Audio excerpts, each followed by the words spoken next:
ప్రయత్నం చేయండి, మీ అభిప్రాయాల్ని చెప్పవచ్చు. రైట్, రవికిరణ్ గారు భారతీయ జనతా పార్టీ అధికార ప్రతినిధిగా, ఓకే మీరు మిత్రపక్షం, ఖచ్చితంగా ఇది కూటమి ప్రభుత్వ కార్యక్రమమే, ఇదేదో తెలుగుదేశం పార్టీ కార్యక్రమం కాదు. సో మీరు అంటే వ్యక్తిగతంగా కానీ లేకపోతే పార్టీ లైన్గా కానీ ఏం చెప్తారు? ఈ P4 పథకం మంచిదా కాదా? ఆచరణలో ఏదన్నా ఇబ్బందులు ఉన్నాయా?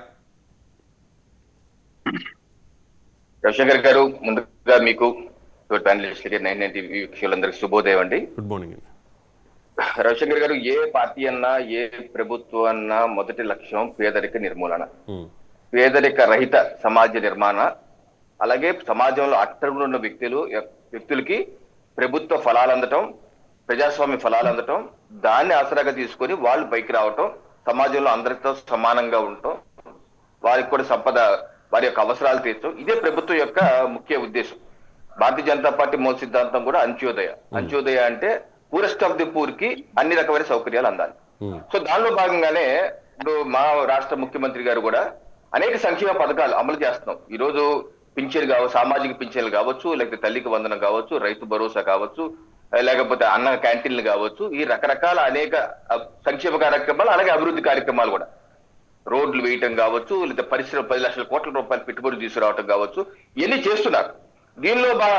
దీనికి తోడు P4 అనేది ఒక మంచి ఆలోచన. ఏంటి, సమాజంలో సంపన్న వర్గాలు ఉన్న వాళ్ళు, ఏదైతే సమాజంలో పేదరికం ఉన్నవారో వాళ్ళని దత్తత తీసుకొని వారి అవసరాలు తీర్చే కార్యక్రమం చూడాలి అన్నది.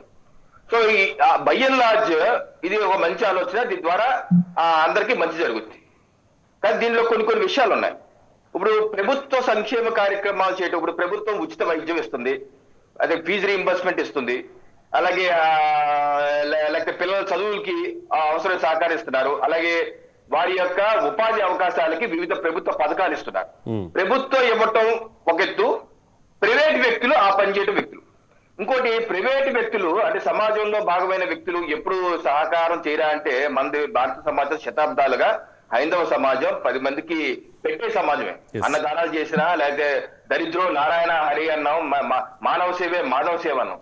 అందుకని శతాబ్దాలుగా ఆ రోజు నుంచి ఈ రోజు వరకు ప్రతి వ్యక్తి, నేను కావచ్చు, మీరు కావచ్చు, ఏదో రూపంలో ఏదో విధంగా సమాజానికి సహకారం చేస్తున్నారు. అది అన్నదానం చేయటం కావచ్చు, లేకపోతే వస్త్రదానం చేయటం కావచ్చు, లేకపోతే మన ఇంట్లో రోడ్డు వేయటం కావచ్చు, కొంతమంది బ్రిడ్జిలు కడతారు, కొంతమంది పాఠశాలలు కడతారు, ఇవన్నీ చేస్తారు. ఇది స్వచ్ఛందం, నా మనసు తగ్గట్టు నేను చేస్తాను. కొంతమంది చారిటబుల్ ట్రస్ట్ పెట్టుకుంటారు, పెద్దిరెడ్డి చారిటబుల్ ట్రస్ట్, లేకపోతే విల్లా చారిటబుల్ ట్రస్ట్, ఇది పెట్టుకుంటారు. దాని చారిటబుల్ ట్రస్ట్ ద్వారా వివిధ కార్యక్రమాలు చేస్తారు. సో మన సమాజం ఇచ్చే సమాజమే.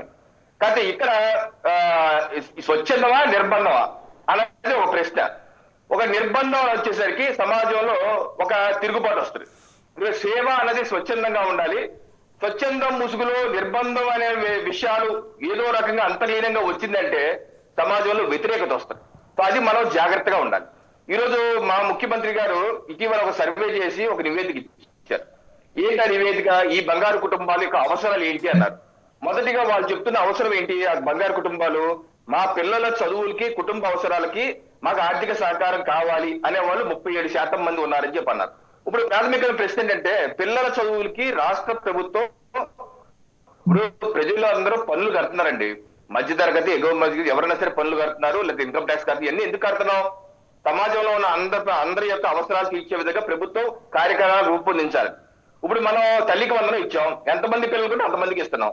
అలాగే ఇంటర్మీడియట్ కావచ్చు, ఇంజనీరింగ్ కావచ్చు, వీళ్ళకి ఫీజు రీయింబర్స్మెంట్ ఇస్తున్నాం. ఇన్ని రీయింబర్స్మెంట్లు ఇచ్చి కూడా మరి ఆ పిల్లలకి చదువులకి 37% మంది అవసరం ఎందుకు కోరుకుంటున్నారు? అక్కడ సమస్య ఏంటి? మనం ఇచ్చేది సరిపోవటం లేదా అన్నది ఒకసారి ప్రభుత్వం కూడా ఆత్మవిమర్శ చేసుకోవాలి. అలాగే వైద్య పరీక్షల కోసం 21% మంది సహకారం కోరుకుంటున్నారు. మరి మనం ఎన్టీఆర్ వైద్య సేవలు అన్ని ఇస్తున్నాం కదా, 25 లక్షల రూపాయల వరకు ఉచిత వైద్యం అంటున్నాం కదా.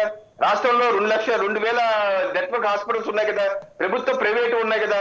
ఇన్ని 5,000 కోట్ల రూపాయల బడ్జెట్ పక్కన పెట్టి మళ్ళీ ఆ వైద్య సేవల కోసం ఇది సరిపోతే సీఎం రిలీఫ్ ఫండ్ నుంచి కూడా ఇస్తున్నాం మనం.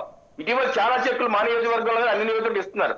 ఇన్ని ఇచ్చి కూడా వాళ్ళు 21% మంది వైద్య అవసరం ఎందుకు అడుగుతున్నారు? దానికి మూలాలను మనం కనిపెట్టే ప్రయత్నం చేశామా?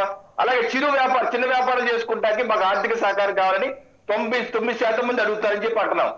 మరి ఆ చిరు వ్యాపారస్తులకి కేంద్ర రాష్ట్ర ప్రభుత్వం అనేక పథకాలు ఉన్నాయి. ఇప్పుడు తోపుడు బల వాళ్ళకి స్వామిత్వ యోజన 2 లక్షల రూపాయల వరకు వాళ్ళకి వడ్డీ తక్కువ వడ్డీ రుణాలు ఇస్తున్నారు. ముద్రా పథకాలు ఉన్నాయి, 10 లక్షల రూపాయల వరకు ఇస్తున్నారు. రాష్ట్ర ప్రభుత్వం వివిధ కార్పొరేషన్ ద్వారా రుణాలు ఇస్తున్నారు వారి యొక్క స్వయం ఉపాధి కోసం. ఇన్ని ఇస్తున్నాం కదా. అలాగే స్టార్ట్అప్ ఇండియా ఉంది, స్టాండప్ ఇండియా ఉంది, పిఎంఈజీపీ ఉంది, అలాగే రకరకాల పథకాలు ఉన్నాయి. ఇన్ని పథకాలు ఉండి కూడా 9% మంది చిరు వ్యాపారికి మాకు ఆర్థిక సహకారం అంటే ప్రభుత్వం ఇంత చేస్తున్నారు కూడా 60-70% మంది అదే అవసరం కోరుకుంటున్నారు. ఎందుకు కోరుకుంటున్నారు అన్నది ప్రభుత్వం ముందు ఒక సమీక్ష నిర్వహించి, అవసరమైతే సర్వే నిర్వహించి, అవసరమైతే మన పథకాల్లో ఏదైనా సమస్యలు ఉన్నాయా దాన్ని రెక్టిఫై చేసుకోవాలి. ఒక వంతు. ఇంకో వంతు ఇప్పుడు బంగారు కుటుంబాలు మార్గదర్శకులు. ఇప్పుడు సమస్య ఏమవుతుందంటే ముఖ్యమంత్రి గారు 1-10 సార్లు చెప్తున్నారు ఇది స్వచ్ఛందము, ఎక్కడ ప్రభుత్వ ఉద్యోగుల మీద నిర్బంధం లేదని. అయితే క్షేత్రస్థాయిలో ఏమవుతుంది రవిశంకర్ గారు? ముఖ్యమంత్రి గారికి సంబంధం లేకుండా కలెక్టర్ల ద్వారా, డిఈఓల ద్వారా ఉపాధ్యాయుల మీద ఒత్తిడి పెట్టారు. ఎక్కడికక్కడ టార్గెట్స్ పెట్టేశారు అనేది నిన్న మొన్న రవిశంకర్ గారు నిన్న మొన్న కొంతమంది ఉపాధ్యాయులు నాతో కలిశారు. నేను కూడా అడిగాను ఏంటి పరిస్థితి అంటే, ఇప్పుడు మాకు అనేకమైన సమస్యలు ఉన్నాయండి. హెచ్ఆర్ఏ రాలేదు, డిఏ రాలేదు, ఎన్నో ఇబ్బంది పెట్టే గత ప్రభుత్వం నుంచి ఇబ్బందులు ఉన్నాయి.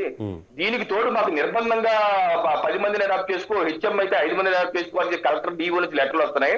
మేము తిరగబట్టి ఇప్పుడు ఆగిపోయింది, మాకు ఇప్పుడు లేదండి అన్నారు.